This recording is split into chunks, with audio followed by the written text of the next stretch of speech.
The diner smelled of burnt coffee and bacon grease when the Belgian Malinois froze in the doorway. His handler, a 6'2" Navy SEAL named Chief Petty Officer Daniel Reyes, tugged the leash twice and got nothing. The dog, call sign Kilo, had cleared compounds in Helmand, sniffed out IEDs in Mosul, and never once disobeyed a command in 4 years of service. But now his ears were forward, his tail rigid, his amber eyes locked on a thin waitress refilling sugar jars at the back counter. She had a faded scar along her jawline, tired hands, and a name tag that read, "Only Mara." The other SEALs at the booth laughed and told Reyes his dog had finally lost his edge over a pretty face. The waitress glanced up, polite and distant, the way overworked women learn to be invisible. Then Kilo whined, a low, broken sound none of them had ever heard from him, and pressed his entire body against her legs as if afraid she might disappear again. Mara dropped the sugar jar. Her knees buckled, and from the apron pocket where she kept her tips, a small pawnshop receipt fluttered out, listing 3 bronze stars and a purple heart she had been selling, one by one, just to buy groceries. Do animals sometimes remember loyalty better than people do? Tell me what you think in the comments. Mara Ellison was 19 years old the first time a working dog chose her. And she had not known until that afternoon that being chosen by an animal could feel like being seen for the first time in her life. She had grown up in a trailer on the edge of a Tennessee soybean field, raised by a grandmother who fed stray dogs from the back porch and taught her that loyalty was the only currency the poor ever truly owned. When the Army recruiter visited her high school, every boy in her class wanted to drive tanks or fire missiles, but Mara asked the only question that mattered to her. She asked if women were allowed to work with dogs. The recruiter laughed, not unkindly, and told her the military working dog program was one of the hardest pipelines in the service, that handlers were chosen, not volunteered, and that most applicants washed out before they ever saw a kennel. Mara wrote down every word he said, and 3 months later, she was at Lackland Air Force Base in San Antonio, the central training hub for every military working dog in the Department of Defense. She was the smallest recruit in her class, the quietest, and the one the instructors watched most carefully because she never once flinched when a dog lunged at her sleeve. The role of K9 handler is one many people underestimate, imagining it as little more than walking a leash, but the truth is closer to learning a second language with no words. A handler must read posture, ear position, the angle of a tail, the change in breathing when a dog catches a scent the human nose will never detect. Mara understood this immediately because she had spent her childhood reading the moods of a tired grandmother and a drunk uncle, learning to survive on attention to small signals.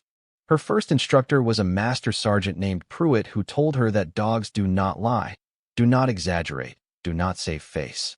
And therefore handlers who lie to themselves will fail every test the program throws at them. He told her she would be asked to run through gunfire, to crawl into culverts, to trust a 90-pound animal with her life, and to ask that animal to trust her with his.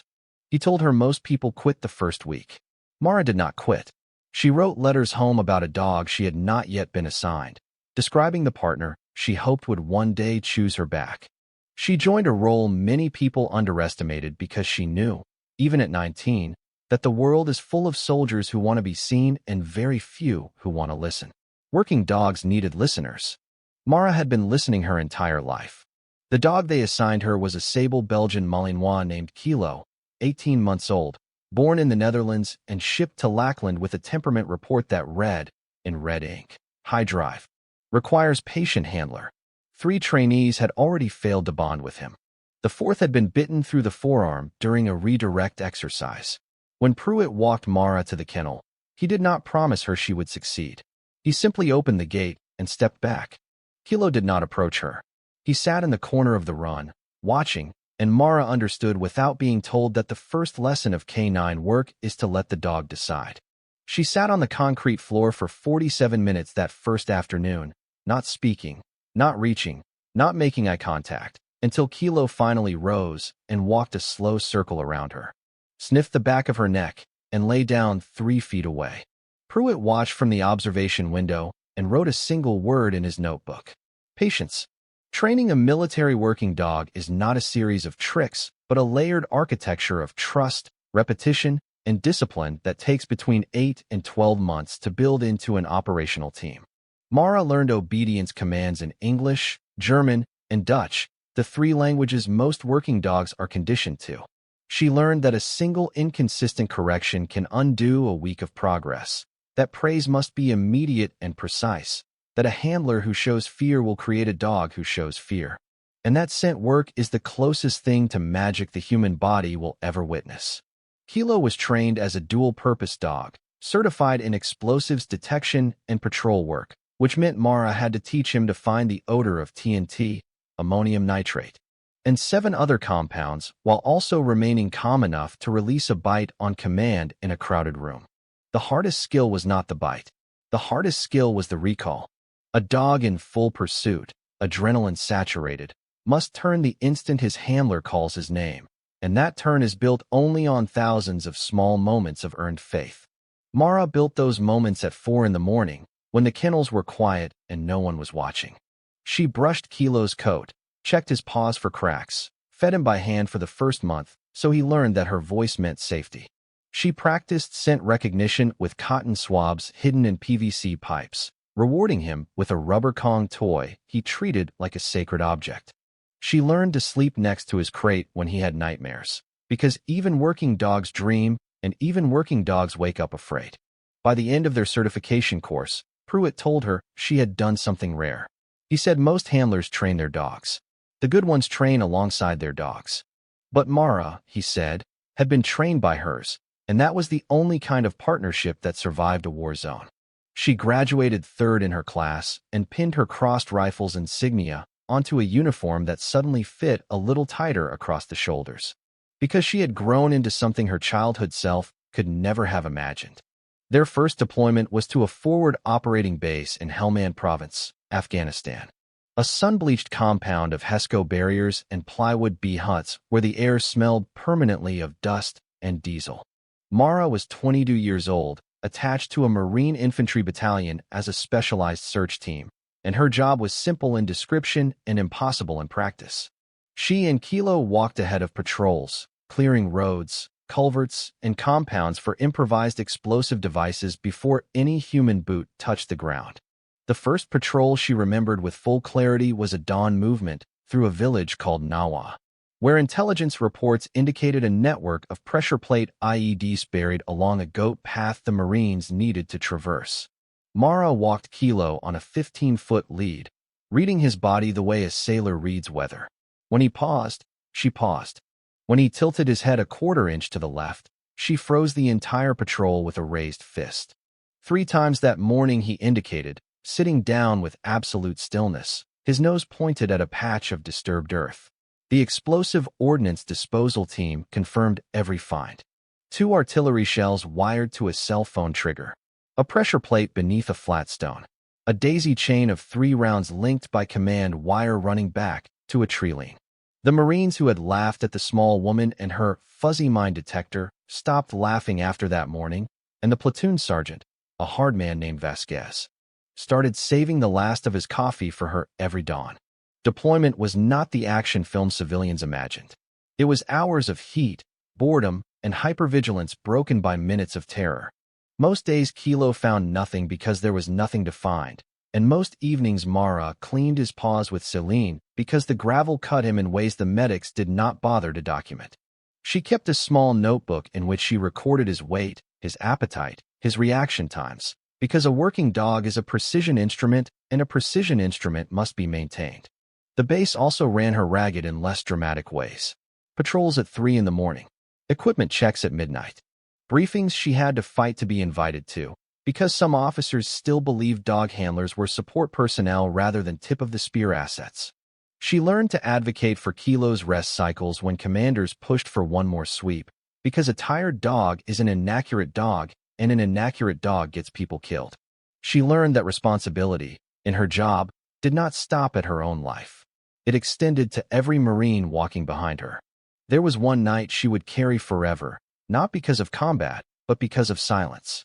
A long-range patrol had been pinned down by indirect fire 2 ridges over, and Mara sat in the operations tent listening to the radio, while Kilo pressed his head against her thigh. When the all-clear finally came at 4 in the morning, She walked outside into a cold desert wind and realized she had been holding the dog's collar so tightly her fingers had gone numb. Kilo had not moved the entire time. He had simply waited with her, breathing, the way partners do when there is nothing else left to give. The compound on the outskirts of Marja was supposed to be a routine clearance. Intelligence indicated a low-level facilitator using the building as a weapons cache, and Mara's team had been tasked to sweep the structure before the assault element entered. It was March, the morning was cold, and Kilo was unusually alert from the moment they dismounted the MRAP, his ears pinned forward, his nose working the air in tight. Sharp pulses Mara had learned to read as warning rather than detection. She moved him slowly along the outer wall, watching his head sweep, and when they reached the threshold of the main door he sat. Hard. Immediate. The signal was unambiguous. Explosives. She backed him out, called the find over the radio, and waited for EOD to arrive. The compound was rigged. 2 pressure plates beneath the doormat, a secondary device wired to the back window, and a tertiary charge designed to detonate when the first responders arrived to help the wounded. If Kilo had missed the indication, the entire assault team would have walked into a kill zone designed to erase them. The decision came an hour later, after the building was disarmed. A second structure across the courtyard needed clearing, and the patrol leader, a captain new to the country, ordered Mara to push Kilo through a narrow alley that had not been visually inspected. She looked at the alley. She looked at her dog. She looked at the captain. And she said no. She said no in the calm, professional voice every handler is trained to use, and she explained that the alley showed signs of recent disturbance. That Kilo had already worked beyond his recommended duty cycle, that pushing him into a confined space without Overwatch violated 3 separate standard operating procedures. The captain told her she was refusing a direct order. She told him she was refusing to kill her dog and his men in the same 5 seconds. The platoon sergeant, Vasquez, stepped between them and quietly suggested they wait for a second team. The captain backed down. 20 minutes later, a robot sent into the alley triggered a buried command wire IED that would have shredded a dog and a handler at center mass. Mara did not say anything when the dust cleared. She knelt beside Kilo, put her forehead against his, and felt him breathing, and that was the closest she came in 7 years of service to crying in front of other soldiers. The lesson she carried out of that compound was the hardest one a handler ever learns. Loyalty to a chain of command and loyalty to a partner are not the same thing, and there are moments when a soldier must choose between a career and a life. Mara chose the life. The captain wrote a negative counseling statement that disappeared from her file within a week because Vasquez and 3 other senior NCOs walked into the battalion commander's office and explained, very simply, what had happened. She received a Bronze Star with V device for that deployment, her second. She did not feel like a hero. She felt like a woman who had learned that the bravest thing a soldier can do is sometimes the word no, said quietly, on behalf of someone who cannot speak for himself. The diner in present-day Norfolk, Virginia, was a small, fluorescent-lit place that served truckers and shipyard workers, and, on this particular Tuesday morning, 4 Navy SEALs on a 48-hour pass between training cycles. Chief Petty Officer Daniel Reyes had brought his current K-9 partner, a Belgian Malinois named Kilo, into the diner because the owner was a retired master chief who allowed working dogs at the back booth. Reyes did not know, when he sat down, that his dog was about to teach him something about loyalty he had not learned in 12 years of special operations. Kilo had been Mara's dog, the original Kilo. After Mara's medical retirement following a roadside blast in 2019 that fractured 3 vertebrae and ended her handler career, Kilo had been repaired with a new handler at Joint Expeditionary Base Little Creek, and that new handler had eventually been Reyes. The dog was 11 years old now, near the end of his working life, and he had not seen the woman who raised him in almost 5 years. But scent memory in dogs is one of the most durable cognitive systems in the animal kingdom, capable of recognizing a familiar individual decades after separation. When Mara had walked past their booth carrying coffee, Kilo had caught the trace of her on the air, and every neuron in his 11-year-old brain had lit up at once. He had not seen her. He had smelled her. And the dog who never broke command broke every command at once. The SEALs watched, not understanding. As Kilo crossed the diner floor and pressed his entire body against the legs of a thin waitress whose hands were shaking, Reyes stood up slowly. Mara was crying without sound, the way people cry when they have practiced not crying for years. The pawnshop receipt on the floor at her feet listed 3 bronze stars and a purple heart, and Reyes recognized the citations because he had read about them in the dog's old handler file. The one the kennel kept in a green binder labeled simply Ellison, M. Mara, he said. She did not answer. She was on her knees with her arms around the dog, and Kilo had his head buried in the crook of her neck the way he used to when she came back from briefings, and the diner had gone completely silent. The other seals understood, in the slow way men understand things they have not been told, that the woman refilling their coffee had once worn the same flag they wore, and had been forgotten by the system that wore it. Reyes asked her, quietly, why she was selling her medals. She told him the truth in 7 words. Rent was due, and the VA was slow. The pause in that diner lasted maybe 10 seconds. It felt like an hour.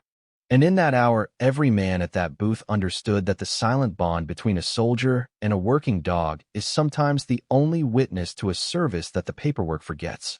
And that a dog who refuses to leave a woman's side is making a statement about her worth that no civilian and no bureaucrat has the standing to overrule. The healing did not happen all at once, because real healing rarely does.